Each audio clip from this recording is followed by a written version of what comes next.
Telefon bo'lib qoldi. Hozir yana o'sha mavzuga qaytamiz.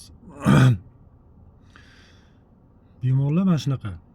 Holat, vaziyat og'ir. Yana bitta voqea bo'ldi-da, vobshe kulgisi keladi-da. Men ishlatganlar haqida gapirmoqchi emasman. Oramizda ishlatganlar bor, ularga gap yo'q. 5 aka, ustoz, haqiqatan doktor, o'rganishimiz kerak bo'lgan narsalar bor. Ularga gap yo'q, hurmat cheksiz. Qo'lim ko'ksimda. Ishlamayotganlar haqida gapiryapman-da. Bitta voqea bo'ldi-da yaqinda. Tez yordam mashinasi bemorni infeksion больницаga olib kelyapti. Bemor отравление. Отравлениеdan so'rasa, o'sha sko'rdagi doktorlar aytishi bo'yicha qo'ziqorin, yovvoyi qo'ziqorin yegan, qo'ziqorindan zaharlanish. Endi bu haqiqatan infeksionga shug'ullanadigan bemor. Tez yordam mashinasi infeksionga olib borsa, bemorni shifokor ko'ribdi-da, aytib turibdi endi bemor, qo'ziqorin yeganman, ichim ketyapti, qayt qilyapman degan. Shunday sko'rga o'tkazganda bemorni bir parcha chirnavik bor-ku, chirnavik. O'sha yerga ism familiyasini yozyapti. Palonchi diagnoziga, tug'ilgan yilini yozyapti. Diagnoziga qo'ziqorindan zaharlanish deyapti-da. Bemorni deydi, shokiy palataga olib bordi, naблюдениеda ushlab tursin. Kechirasiz. Nima bo'ladi u? Siz kimsiz? Siz infeksionistmisiz?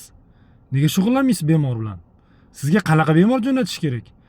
Toza отравление bilan kelib turibdi, aytib turibdi, ko'ngli aynib, qayt qilyapti, ichi ketyapti, temperaturasi bor, hammasi kelib turibdi. Siz qanday исключить qilyapsiz buni?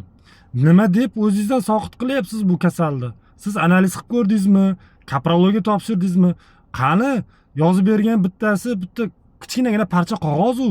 Nima isbotlab beradi? O'ta pechat bor, na qo'l bor. Nima degani u? O'zingizning hurmatingizmi bu? Bir kichkina chirnavikka yozib berib o'rgansiz. Qani o'tkazmaysizmi kaprologiya? O'sha intensiv terapiyasi bor-ki, infeksion больницani. Bokslari bor, yotqizib qo'yib infuziyalar qilmaysizmi? Chaqirtirmaysizmi agar kerak bo'lsa mutaxassislarni? Bemorni sko'riga o'tkazib, yana shokiy palataga. Qachon ishlaysizlar? Sizlarga men infeksionistlarga vahshiy besh ketmadim, bormi? Men umuman qoyil qolmadim. Sizlarga qanaqa bemor jo'natish kerak? Temperatura bilan bemor borsa olmasanglar, katarali angina bilan folikulyar angina borsa olmasanglar. Ichi ketib qayt qilayotganda olmasanglar. Qorni og'risi bor xirurgga deysizlar. Ko'ngli qayt qilsa bor terapevtga deysizlar. Sizlarga qanaqa kasal kerak o'zi? Menga aytinglar, sizlar nima bilan shug'ullanasizlar? Gepatit B положительный chiqqan bemorlarni terapiyaga yotqizib qo'yasizlar. Vahshiy qoyil qolaman men sizlarga. Sizlar qanaqa kasal qaraysizlar, men tushunmayman. Orasida bor, lekin ishlaydigan, tan olaman. Ularga gap yo'q. Mana va reanimatsiyadagi biz bilan teng bolalar bor, haqiqatan mehnatkash bolalar. Jon kuydiradi, bechoralar. Jonni oxirigacha kurashadi shular. Misol uchun hech qanaqa bemorni moddiy ta'minoti yo bo'lmasa uni ijtimoiy kelib chiqishi ularga qizig'i yo'q. U haqiqiy doktor u. Ismini ham bilaman, kerak bo'lsa bu joyda aytaman. Bemorni umuman ijtimoiy kelib chiqishiga qaramaydi, cho'ntagiga ham qaramaydi. Kerak paytda yordam beradi. Ana shu doktor shu. Nega siz shunaqa bo'lmaysiz? Nega xirurglar bemorni cho'ntagiga qarab muomala qiladi? Men tushunmayman. Bemor xirurg keladi-da, bemor shuni qornini palpatsiya qilib ko'rib, bo'ldi, sizda hech narsa o'tkir anaqa yo'q, terapevtga o'ting. Nimaga? Qani sen o'zi qilib ko'rdingmi? Xirurgический narsalarni, ana lekatistlarni ko'rdingmi qonni? Lekatistlarni qilib ko'rdingizmi? Lekatistlarni, lekaformlar qilib ko'rdingizmi? O'zi qilib ko'rdingizmi? Ey, ko'p yashagar qilib ko'ring, mayli исключить qiling, men ishdan qochmayman, hech kim ishdan qochmaydi. Uni bunda qorni silab ko'rib, ishni bitirib, bo'lib xirurgический yo'q ekan deb, balki kuzatish kerakdir, balki uni. Yo qachondir sizga appendist yorilib kelish kerakmi? Peritonit bilan kelish kerakmi? Осложнение bilan kelish kerakmi? Nima bilan kelish kerak o'zi sizlarga? Yo, kechirib qo'yasiz. Bir xil bo'limga chiqsangiz bor-ku, umuman soppa-sog' bemorlar yotadi bir xilda. Qoyil qolaman. Diagnozini ko'rsangiz bemor shikoyatiga to'g'ri kelmaydi. Lekin bemor soppa-sog'. Nimaga kelgansiz? Kirsangiz oldida shunaqa shikani sharoit qilib qo'ygan va mayli barakasini bersin. Lekin bu yoqda og'ir bemorlar turibdi.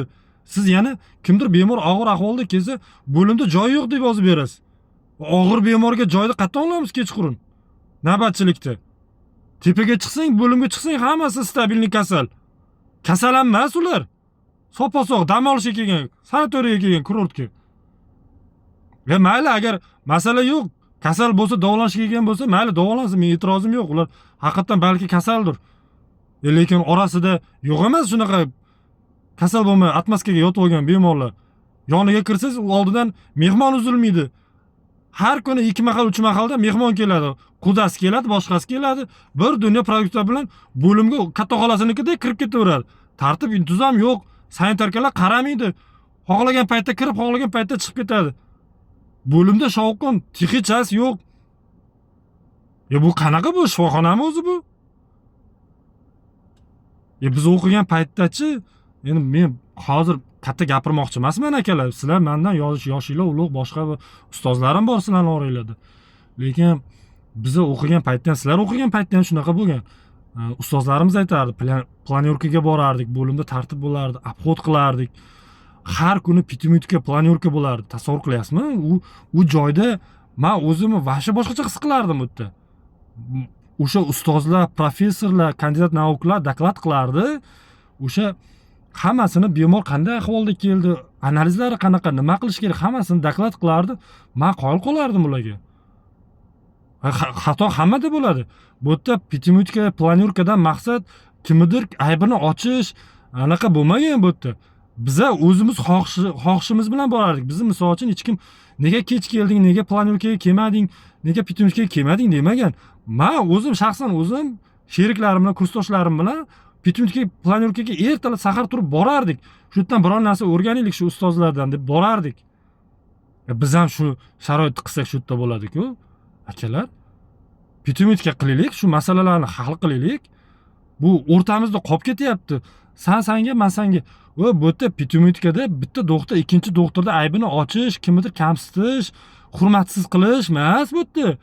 Maqsad mana shu bo'layotgan narsani qayta xato qilmaslik, xatolarni to'g'ri обсуждение qilish, keyingi safar mana shu xatolar ustida ishlash maqsad. Pitimutka qilish kerak. Nega pitimutka bo'lmaydi, men tushunmayman. Bu doktorlikda, shifokorlikda eng yaxshi anaqasi-ku bu. Har kuni ertalab dejurniy doktor, bo'lim mudiri, boshqa doktorlar hammasi обязательно kirardi shu yerda. Menimcha sizlarning ham esinglarda bor shu narsalar yaxshi narsa edi. Hozir pitimutka yo'q, laboratoriya biroq rentgen yo'q, UZI yo'q, bemorlar qaralmagan, istoriya yozilmagan, analizlar olinmagan. Bemorlar skorida sarson, unga bor, bunga bor, oxiri kasal ham xafa bo'ladi-da. Nima senlar deydi-da. To'g'risi ham-da. Kanishni gap eshitiladi-da. So'kish eshitasan-da to'g'risi. Ishlash kerak-da, mana infeksionistlar ishlash kerak mana ular. Poliklinikada kechirasiz, yana bitta narsa aytib qo'ying. Men vahshiy qolaman. Hozir Dimet tizimiga o'tganmiz, bemorlar keladi. Dimet bo'yicha o'sha bemorni tibbiy kartasini ko'rgan paytimizda bemor bizdan oldin poliklinikaga murojaat qilganlari bor, orada bitta ikkita murojaat qilgan. Bemorni o'sha istoriyasini bir qarab ko'rsak, tibbiy kartasini ko'rsak, u yerda MKB 10 bo'yicha diagnoz qo'yilgan, boshqa hech narsa yozilmagan. U yerga tekshiruv yozilmagan, tekshiruvlar natijalari qo'yilmagan. Bo'lmasa bemor shikoyati, anamnezi, nima yordam ko'rsatildi, nima tavsiya qilindi, ambulator davomi, statsionar davomi, ambulator davo bo'lgan bo'lsa nima dorilar yozildi, birinchi yordam ko'rsatilgan bo'lsa nima birinchi yordam ko'rsatildi, yozilmagan ular. Bemor shunday kelyapti, bemorlarimiz ham o'rganib qo'ygan, vahshiy qolaman-da. Bemor shunday kelyapti doktorning oldiga, doktor tomog'im og'riyapti, o'tim og'riyapti deydi, shikoyatini aytadi, bo'ldi. Doktor shunda ko'r-ko'rona dori yozib beradi. Na UZI qiladi, na analiz qiladi. Unga bemorlar ham o'rganib qolganda. Menga bitta ikkita bemorlar murojaat qiladi. Doktor, yaxshimisiz, sizga ko'rinmoqchiman.